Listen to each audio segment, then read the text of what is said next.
मैं ये कह रहा हूं कि 2005 में जो परिस्थिति थी, रामविलास पासवान जी के बगैर हुकूमत नहीं बन सकती थी। उसने प्रस्ताव दिया था कि किसी मुस्लिम चेहरे को मुख्यमंत्री बना दो, मैं समर्थन दे दूंगा।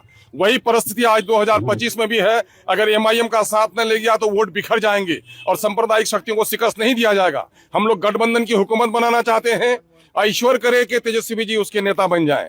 लेकिन क्या वजह है? ये मुसलमानों का वोट लेना चाहते हैं, लेकिन मुसलमानों को प्रतिनिधित्व में कहीं आगे बढ़ने नहीं देना चाहते हैं। यही वजह है कि पिछले दिनों में हमने जो प्रस्ताव रखा, कई बार तेजस्वी जी ने कहा कि हमने कहाँ सुना है, हमको कहाँ लेटर मिला है। तो मैंने कहा आज गवाह भी रह जाएं आप लोग। घर उस लेटर पर राष्ट्रीय स्तर पर चर्चा किया है हमारे मीडिया के साथियों ने।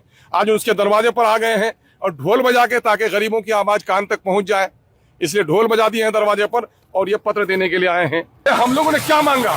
हम लोगों ने आसमान के तारे नहीं मांगे, हम लोगों ने मंत्रालय नहीं मांगे, हम लोगों ने मुस्लिम मुख्यमंत्री ने मांगा। कहा कि 6 सीट हमको सिर्फ दे दीजिए, सरकार बन जाए तो बिहार के अंदर में जो सरकारी आंकड़ों के मुताबिक सबसे गरीब क्षेत्र है सीमांचल का, उसमें विशेष पैकेज बना दीजिए और सीमांचल गठबंधन काउंसिल बना दीजिए। और तीसरा मामला ये है कि दलितों को, पिछड़ों को और अकलियत के लोगों को उसके आबादी के अनुरूप अनुपातिक तौर पर उसकी हिस्सेदारी तय कीजिए। ये बात तो समाजी इंसाफ की बात है।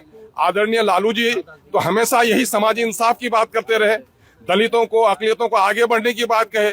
और 77 सालों के बाद जब मुसलमानों के दरमियान में से छोटी सी पार्टी आई है उभर करके सामने में, जो हिंदू, मुसलमान, सिख, ईसाई, दलित, अगड़े पिछड़े सब की बात करती है, तो सिर्फ उसका नेता दाढ़ी और टोपी वाला होगा तो आप उसको साथ नहीं लेंगे, ये खेद का विषय है। यकीनन उसके बावजूद भी बिहार का सौहार्द और बिहार में सांप्रदायिक शक्तियों को हटाने के बारे में हम इतने गंभीर हैं कि खंजर मेरे सीने पे घोंपा गया, फिर भी हम उससे हाथ मिलाने के लिए तैयार हैं। मैं समझता हूँ वो नुकसान हमको हुआ है, बिहार की 13 करोड़ जनता को नुकसान न हो, उसके लिए हम बलिदान देने के लिए तैयार हैं। अरे स्लोगन तो साफ साफ है जो आपने बार बार सुना है, लालू तेजस्वी अपने कानों को खोल, तेरे दरवाजे पे बज रहा है ढोल, गठबंधन के लिए अपना दरवाजा खोल, वरना फिर बरसों के माई समीकरण का, जो मुस्लिम और यादव समीकरण था, उसका खुल जाएगा पोल।